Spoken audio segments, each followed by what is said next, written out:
महाकुंभ शुरू होने वाला है।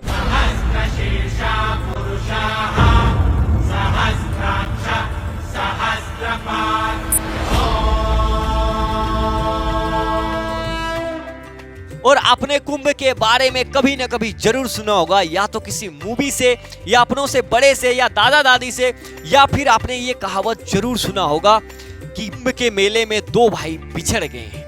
इस बार का कुंभ 13 जनवरी से लेकर 25 फरवरी तक आयोजित किया गया है, जो कि प्रयागराज में होने वाला है। और ये कुंभ का मेला विश्व में सबसे ज्यादा भीड़ लगने वाले जगहों में से एक है। और ये कुंभ, इस बार का कुंभ अपने आप में अलग है, क्योंकि ये महाकुंभ होने जा रहा है। तो ये इस वीडियो के अंदर में इन सभी चीजों के बारे में डिटेल में बात करेंगे कि महाकुंभ क्या है, अर्ध कुंभ क्या है, ये 12 साल के बाद होता है, इसके पीछे का इतिहास के बारे में जानेंगे। तो आज ये शुरू करते हैं। तो देखिए, एक बार गुरु दुर्वासा स्वर्ग लोक भगवान इंद्रदेव से मिलने के लिए गए थे। उस समय भगवान इंद्रदेव अपने हाथी अरावत में बैठे हुए थे और इन्हें देख करके गुरु दुर्वासा को बहुत प्रसन्न हुआ। तो गुरु दुर्वासा ने उन्हें एक माला भेंट कर दिया। तो भगवान इंद्र थोड़े अकड़ में थे, उन्होंने अपना माला उतार करके और हाथी अरावत को दे दिया। और हाथी को क्या पता कि ये माला है कि क्या है, उन्होंने यार पैर से कुचल दिया। और इन्हीं चीज को देखते हुए गुरु दुर्वासा बहुत क्रोधित हो गए और इंद्रदेव को श्राप दे दिया कि जाओ, तुम्हारा जो भी धन संपत्ति शक्तियां हैं सब कुछ छीन जाएगा। और इसी चीज का मौका का फायदा उठाते हुए सभी असुरों ने स्वर्गलोक पर अटैक कर देते हैं और स्वर्गलोक पर कब्जा कर लेते हैं। तब सभी देवताएं भगवान ब्रह्मा के पास जाते हैं और उनसे कहते हैं कि सारी बातें। और भगवान ब्रह्मा जी उन सभी देवताओं को लेकर के विष्णु जी के पास पहुंच जाते हैं। भगवान विष्णु इन्हें कहते हैं कि अगर आप समुद्र मंथन करोगे तो उसमें से एक अमृत निकलेगा और उस अमृत का पान करेगा वो अमर हो जाएगा, अजय हो जाएगा। लेकिन ये काम आप अकेले देवतागण नहीं कर सकते हैं, इसमें आपको असुरों का सहायता लेना होगा।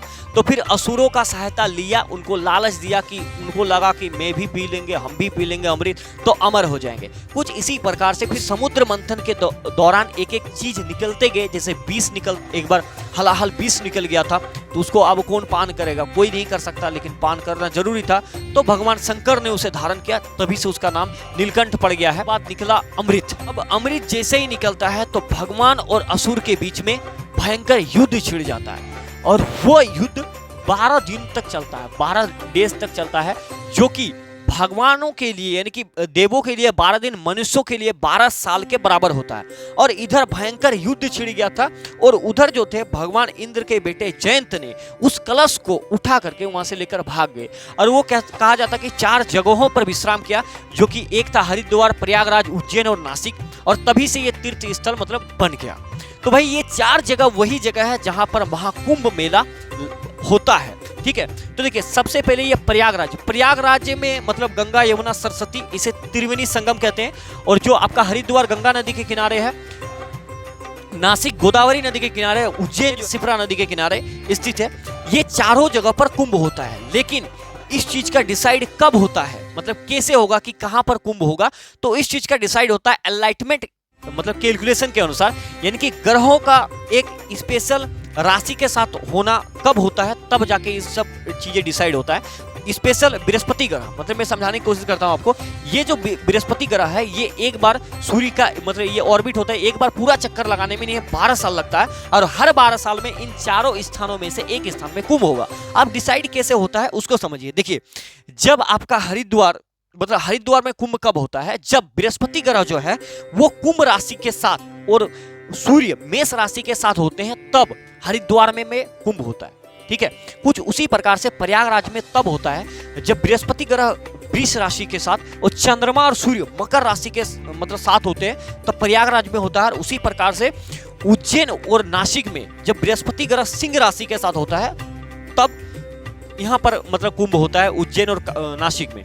और ऐसा कहा जाता है कि जब ये तिथि मतलब साथ में होते हैं ना, तो वातावरण में स्पिरिचुअल एनर्जी बहुत बढ़ जाता है और इसे बहुत शुभ भी माना जाता है। कुंभ मेले में होता क्या है, तो कुंभ मेले में शाही स्नान होता है, फिर गंगा आरती होता है, हवन होता है, पिंडदान होता है। और इस कुंभ मेले में बड़े बड़े मठों से साधु, महात्मा, संत और आपके नागा साधु सभी लोग आते हैं। और साथ ही साथ कीर्तन का आयोजन किया जाता है। किसी भी राज्य का जो सांस्कृतिक कलाकृति होता है वो भी वहां पर प्रदर्शित किया जाता है, दिखाया जाता है। देखिए, रिलीजियस के आधार पर कुंभ मेला तो प्रचलित है ही। इकोनॉमिक प्रोस्पेक्टिव के आधार पर भी बहुत सपोर्ट मिलता है।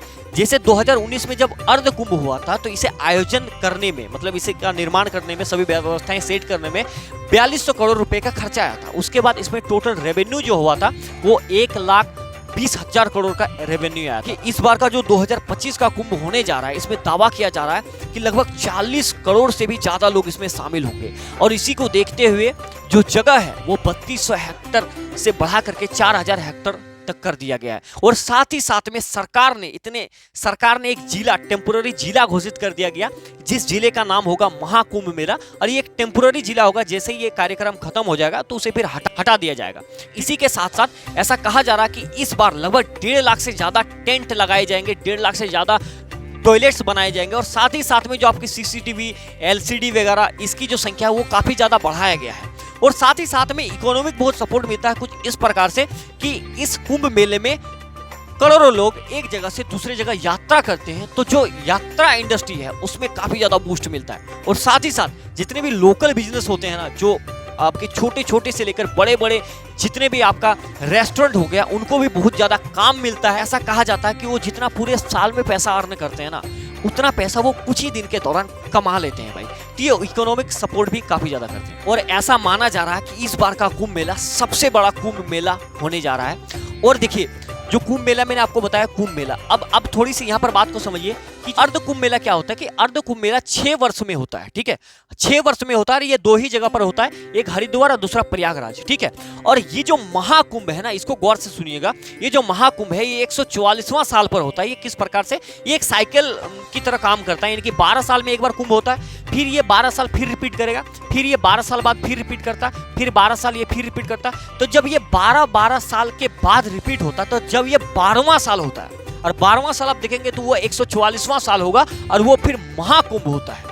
महाकुंभ होता है जिसे हम बृहत कहते हैं। और वो महाकुंभ इसीलिए 2025 का इस बार का जो कुंभ है, ये ऐसा माना जा रहा है कि इस बार का महाकुंभ सबसे अधिक बड़ा महाकुंभ मेला होने जा रहा है भाई।